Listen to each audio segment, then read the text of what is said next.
So 363, today we're talking about some standouts in yesterday's matchup in the Battle of Alberta. First matchup of the year. Very exciting game to watch. We saw Calgary come away with the victory in the shootout. Nazem Kadri had a really nice forehand to backhand maneuver. And Calgary, I wouldn't say they were in control of the game for most of it. I would say it was a bit back and forth, especially when you had McDavid and Draisaitl controlling play like they usually do off the rush. Trent Frederick was actually a decent complement to that line, surprisingly, and he worked quite nicely there. And the other intriguing factor to the Oilers was their secondary scoring, and obviously they have some young guys in the mix. David Tomashek is not really a young guy necessarily, but he looks like a guy who I think could fit well with Draisaitl. I think their build is similar. They don't necessarily skate super fast, but they can make plays to one another. And based on the chemistry I've seen between them in preseason and early on the year, I do think that he could be a really nice fit with Draisaitl. Tomashek, you could do Draisaitl, and then you could do one other person. I'm not quite sure who yet. Maybe an Isaac Howard or maybe a Matt Savoy, some speed element to the other side of the wing. But when you look at the group that they have, I'm actually really intrigued at how the Oilers retooled, given that they were under immediate pressure with the cap situation. They have less than $1,000 in cap space right now. They're right up against the cap, and yeah, a lot of it has to do with roster players. Like they only have one buyout, which is Jack Campbell. They don't have anyone on LTIR, and just a lot of their main rosters covered in terms of the financial aspect of things. So with Edmonton, they did a really good job retooling and filling in the void with some younger guys, some guys who could still play middle six style of hockey within their group and be able to contribute and have some secondary scoring, like an Andrew Mangiapane, who's going to be a really nice fit within that group. And yeah, Matt Savoy is really intriguing. I thought he looked good in this game. Isaac Howard, same thing.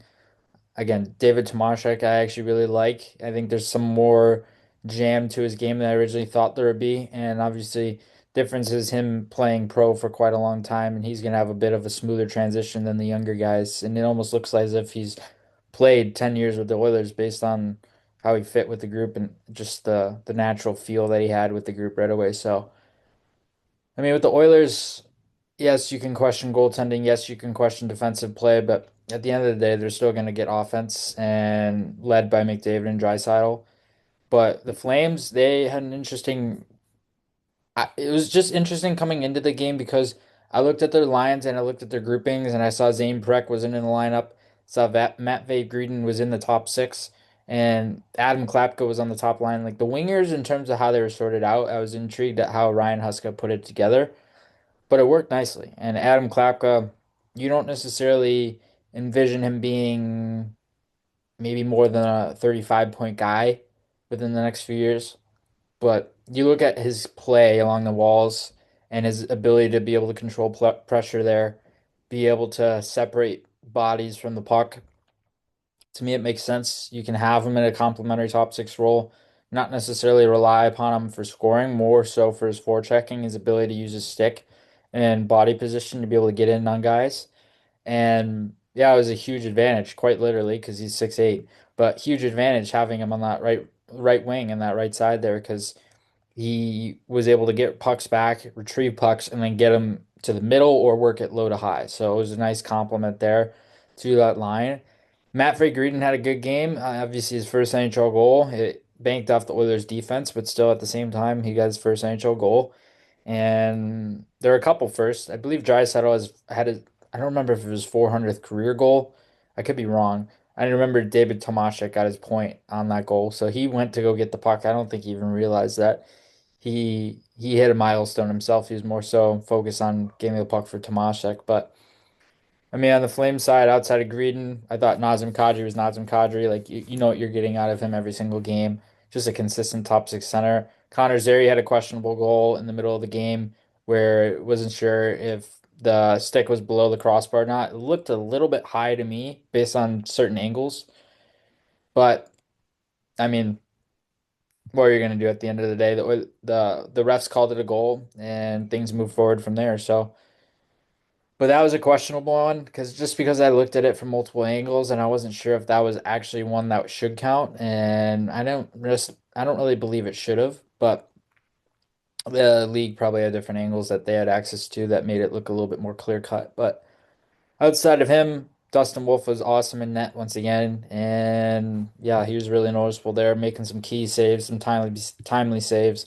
He looks like he's gonna improve and get better in year two, and yeah, just a lot of their decor look noticeable. They're physical on the body, like Mackenzie Weegar, Kevin Ball. Those guys are they're physical. I thought Morgan Frost had some unique jump to his game, which I was intrigued to see. He was showing his speed, showing this crossover ability and his ability to accelerate using his edge work, and he was doing a really good job of it. And he was really noticeable. He's doing it on a regular basis, and it allowed him to be able to control pressure. It allowed him to be able to manage the tempo a little bit easier, and he was doing a good job there. So that was something that was really intriguing. But yeah, Dustin Wolf was awesome in that. Just 32 saves on 35 shots. And the Oilers are obviously known for creating a lot of shot volume, and they did so throughout this game. And honestly, it's there's no point in even questioning the Oilers now. Based on they can still contribute volume. They have two young guys in Savoy and Howard who look like they're going to be top nine guys right off the bat. And you got leverage there because they're on their entry level deals, so that's huge. And they look like they can be contributors right off the bat. So it looks like it's going to be another good high octane Oilers team offensively. And they should be able to make another deep run, I would imagine, just because of the way they look and how they play, the tempo they play at. It's just it all meshes together really nicely, and they're able to do it pretty regularly too.